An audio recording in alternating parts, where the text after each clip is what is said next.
폭언도 하시고 협박도 하시고 하셔 가지고 너무 난감했었어요. 우리가 대기업도 아닌데 육아휴직을 어떻게 주냐. 네가 그만두지 않으면 너 아래 직원 2명을 그만두게 해야 할 상황이니까. 사람들이 흔히 농담으로 이런 얘기 하잖아요. 육아휴직 쓰면 책상 없어진다고. 그 농담이 저한테 현실이 됐어요. 너가 나가지 않으면 너의 후배 2명을, 아니 이게 무슨 그 사람 목숨 거래하는 것도 아니고.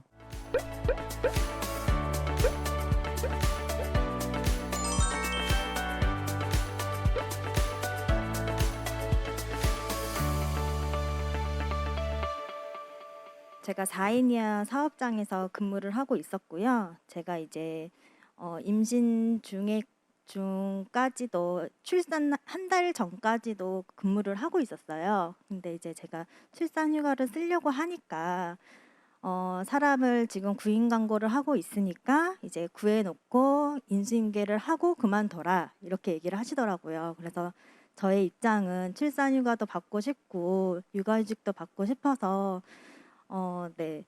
이제 말씀은 드렸는데 사업자께서는 절대 이해를 못 하시더라고요. 그냥 뭐 "프리랜서는 그냥 2달치 월급만 받고 주면 그만이다." 뭐 이렇게 완강하게 폭언도 하시고 협박도 하시고 하셔 가지고 너무 난감했었어요.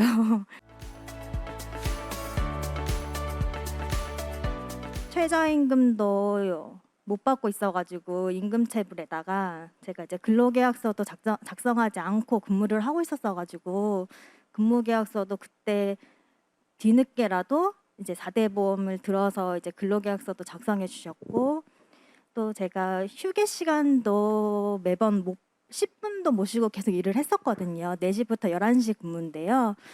근데 그거 부분도 저는 몰랐는데 알게 되었고, 임산부는 10시 이후로는 또 근무를 하면 안 된다고 하더라고요. 네, 몰랐던 사실을 너무 많이 배우고 알려주셔 가지고 덕분에 뒤늦게나마 그래도 사업장한테 얘기해서 그나마 받을 수 있었어요. 여기 직장맘 지원센터에 전화해 보고 하다 보니까 제가 받을 수 있는 권리인데 어 너무 큰 용기를 주셨어요. 이렇게 정확한 정보이기도 하지만 이렇게 해서 이렇게 해 보자. 먼저 이끌어 주셔 가지고 덕분에 한 스텝 한 스텝씩 밟아가서 지금까지 잘 해결된 것 같습니다. 제가 받을 수 있는 권리니까 당당하게 요구하고 당당하게 받고 싶습니다.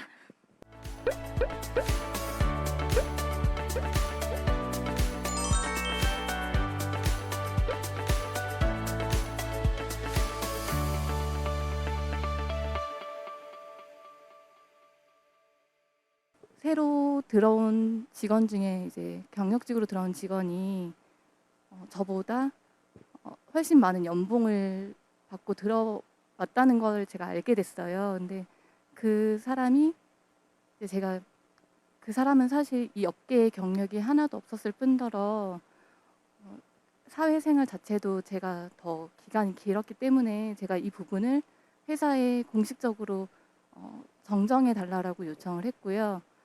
근데 이제 회사에서는 그 사람이 저보다 나이가 많고 남자이기 때문에 급여를 더 줄 수밖에 없다 이런 식으로 표현을 했어요. 그래서 그래도 제가 그 부분은 받아들일 수 없는 부분이기 때문에 정정을 해달라고 요청을 했고, 연봉 협상 때 그 부분을 반영해 준다라고 했었는데 실제 연봉 협상 시에 그 부분이 전혀 반영이 되지 않아서 그렇다고 한다면 사실 저도 깊게 이제 육아휴직을 고민하고 있었기 때문에 회사에 육아휴직을 사용하겠다라고 이제 얘기를 하게 되었습니다. 회사에서는 일단 제가 육아휴직을 쓴다는 거에 대해서 매우 불쾌하게 생각을 하셨었어요. 우리가 대기업도 아닌데 육아휴직을 어떻게 주냐, 육아휴직을 꼭 지금 써야겠냐, 이런 식으로 여러 차례 저한테 얘기를 했었고요. 그러다 보니까 제가 이제 법적으로 알고 회사에 요청을 할 수밖에 없었어요. 제가 회사에 최소 30일 전에 이제 육아휴직을 쓰겠다라고 의사를 전달하면은 문제가 안 되는 것으로 알고 제가 회사에 얘기를 했는데 이제 회사에서 또 말을 바꿔서 제가 그 의사를 말한 30일이 아닌 사장님 결제가 승인된 이후 30일이라고 얘기를 해서 결국 저는 이제 30일이 아닌 37일 뒤에 육아휴직에 들어가게 됐고요. 연차 같은 경우에도 제가 이제 센터에 연락을 해서 알아본 바로는 제가 회사에 쓰겠다고 하면 회사에서 승인을 해줘야 하는 게 맞는데 저한테 사장님 사인이 내려오지 않은 상태에서 출근을 하지 않으면 무단 결근으로 처리할 수밖에 없다라고 얘기를 했고요.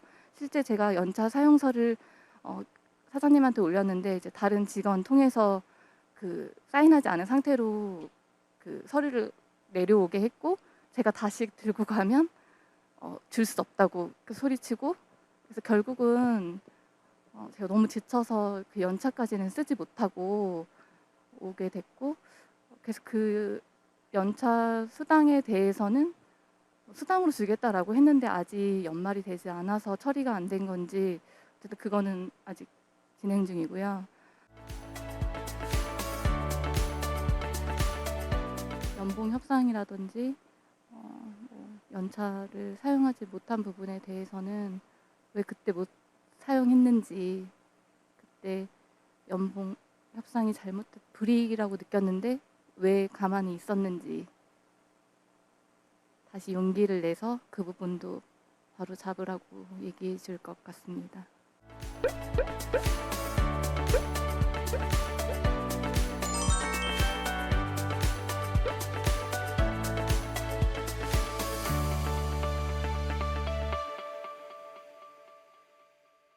저는 복직 한 2, 3개월 전에 부서장으로부터 제가 회사가 코로나로 사정이 어려워져서 제가 정리 대상이 되었다는 전화를 받았습니다. 부서장이 말하기를 네가 그만두지 않으면 너 아래 직원 2명을 그만두게 해야 할 상황이니까 대신 네가 나가는 게 어떻겠느냐 뭐 이런 식으로 이야기를 해서 처음에 그런 얘기를 들어서 굉장한 죄책감이 많이 들었어요. 아, 내가 정말 우기면서 계속 다니면은 내가 좋아하는 내가 아끼는 후배들이 피해를 보게 되겠구나라는 생각에 처음에는 우선 알겠다고 이야기를 하고 남편과 상의를 해보고 다시 연락을 드리겠다고 이야기를 했습니다. 그 뒤로 남편과 상의 후에 다시 이제 부서장에게 전화를 걸어서 제가 만약에 사직에 응하지 않고 복직을 하겠다고 하면 복직할 수 있는 거냐고 재차 이제 물어봤을 때 부서장은 그럴 수 없다. 이미 결정이 된 사항이기 때문에 네가 원한다고 해도 너는 복직을 할 수 없다라고 이야기를 하여서 제가 이제 그때부터 고민이 생기고 이제 걱정이 되어서 센터를 소개를 받고 센터에 이제 문의를 드리게 되었습니다. 우선 제가 권고사직에 응하지 않는다는 소식을 들은 직후 저희 부서에는 업무 카톡방이 2개가 있었는데 그날 이후로 제가 속해 있던 업무 카톡방의 대화가 중단이 되었습니다. 그래서 저희 팀원에게 물어보니 그날 이후로 부서장이 새로운 업무 카톡방을 개설하라고 지시를 하였고 저는 바로 그 이야기를 한 이후로 완벽하게 이제 그 업무에서 배제가 되고 그다음에 제가 출근하기 전에 제 자리에 모니터가 빠져 있다는 이제 이야기를 들어서 복직을 하겠다고 말은 했는데 정말 복직하기 전까지 그 2, 3개월 동안 너무 많은 생각과 고민, 자괴감에 정말 힘들었습니다. 그러니까 응하지 않겠다고 말은 했으나 내가 정말 출근해서 그 자리에 앉을 수 있을까라는 고민을 굉장히 많이 했고 그래도 어찌저찌 용기를 내서 출근을 했는데 당연히 뭐 업무에 대해선 100% 투명인간 취급당하며 배제가 되었고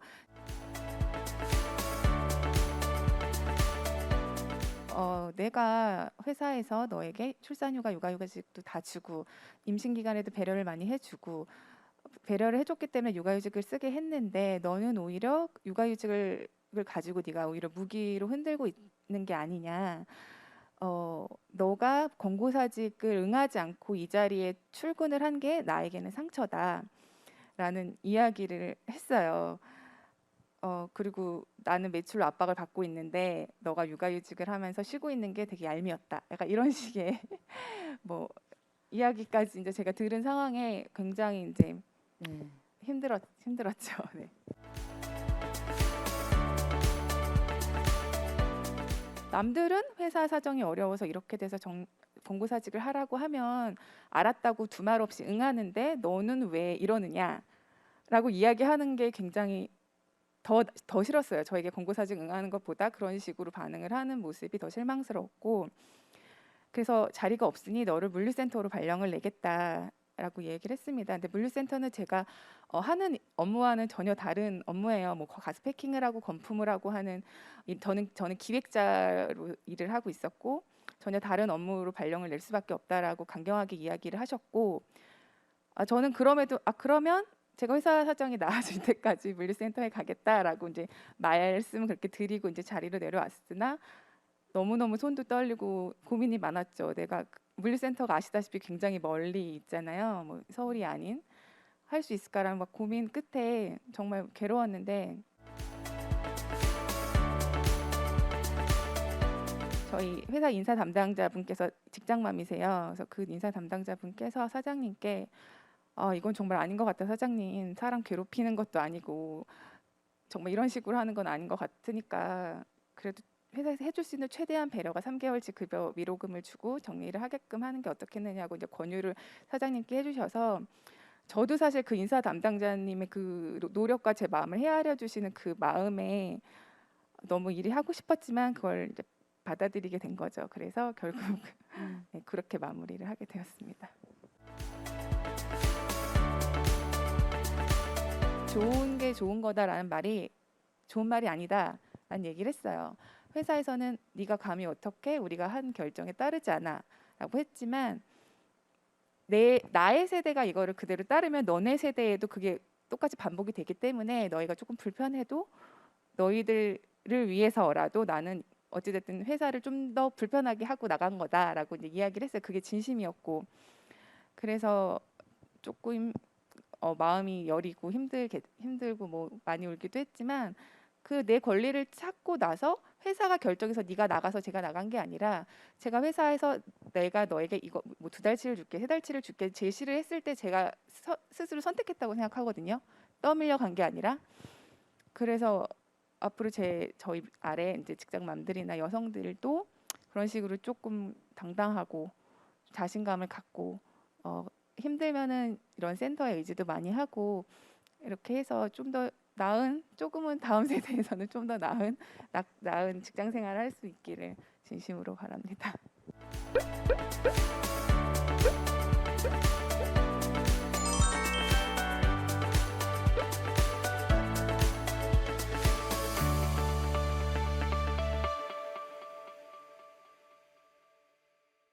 저는 출판사에서 편집자로 10년 이상 일했어요.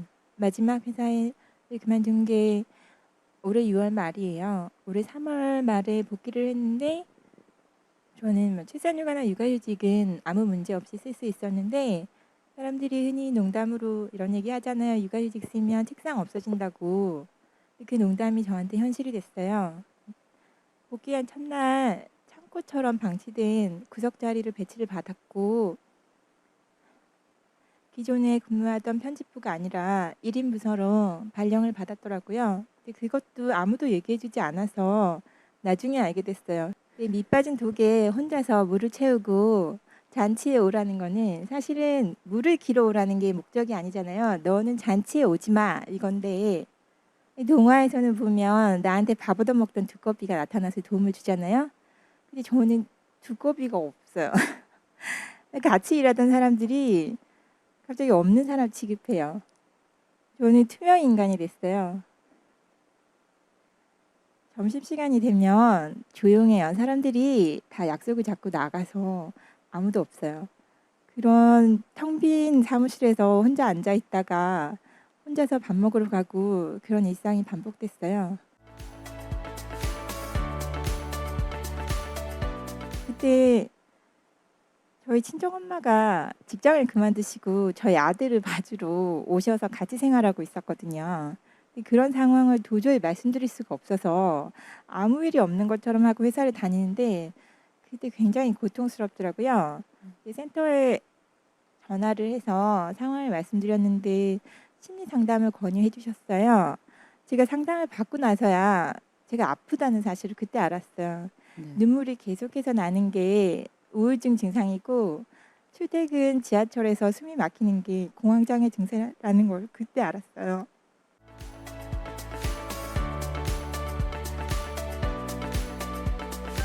지금도 밤에 자다가 꿈을 꿔요. 왕따를 당하는 꿈이요. 저는 살면서 그런 경험을 처음 해봤거든요. 왕따를 당하는 꿈을 꾸면 너무 답답해요. 너무 억울하고 그렇게 해서 잠을 깨면 새벽이에요. 언젠가는 좋아질 거라고 생각하고 있는데 제가 지금 이 자리에 오게 된 거는 저처럼 이렇게 고통이나 괴로움을 겪는 사람이 없었으면 좋겠다. 내가 이런 경험을 공유해서 뭔가 좀 상황이 바뀌는 계기가 됐으면 좋겠고 그렇다면은 그 도움이 된다 그러면은 제 마음이 조금은 편해질 것 같습니다.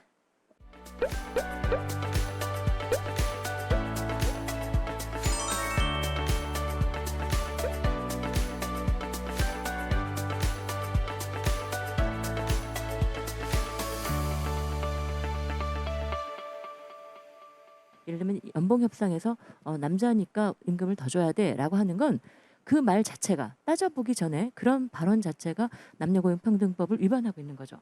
그런 말 자체가 이런 내가 뭐 그렇게 생각할 수 있지. 우리가 원래 그렇게 해왔잖아라고 생각하는 그런 발상 자체가 여러분 좀 제가 좀 세게 말씀을 드리면 반사회적이에요. 반국가적이기도 합니다. 우리가 왜 뭐 소시오패스 뭐 이런 얘기 하잖아요. 사회에 굉장히 타인에게 이렇게 고통을 주고 사회적으로 이렇게 해를 가한 위해적인 그런 행위들인데 바로 그런 행동입니다. 그런 행동은 말이나 행동을 해서는 안 되는 건데 지금도 버젓이 하고 있다는 것 참 문제고요.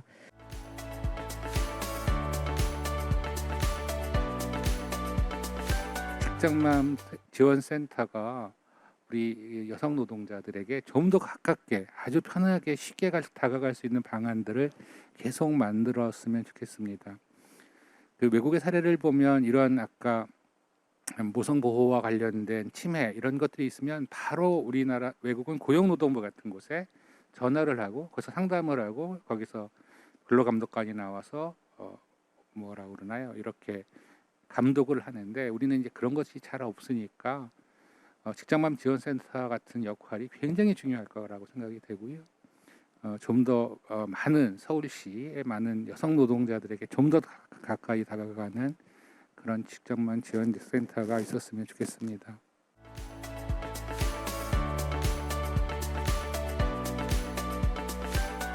우리 엄마들도 나는 1년을 쉬었는데 저 친구보다 그 해당 업무에서 조금 밀려난 거 아닌가? 나는 저 친구보다 1년만큼의 현안을 따라가지 못했으니까 나는 좀 뒤처지는 거 아닌가? 라는 생각을 마음합리에 갖고 계십니다. 저도 친구들 만나보면 그런 얘기 참 많이 하고 저도 그런 생각을 했었는데 그렇게 생각하지 않으셨으면 좋겠어요. 그러니까 스스로가 자신에 대한 자긍심과 자신감이 없으면 어느 누구도 인정해주지 않습니다. 그래서 본인 스스로의 장점이 훨씬 더 많아졌다라는 자부심을 충분히 가지셔도 되고요. 그런 힘들이 모이고 모여야 이 사회 문화가 변하는 것 같습니다. 그래서 이 사회 문화가 변화 속도가 느리다면 좀 더 강제적으로 변화시킬 수 있게 하는 게 법제도의 개선이기 때문에 그 부분은 제가 살피고 개선할 수 있도록 최선을 다할 테고요.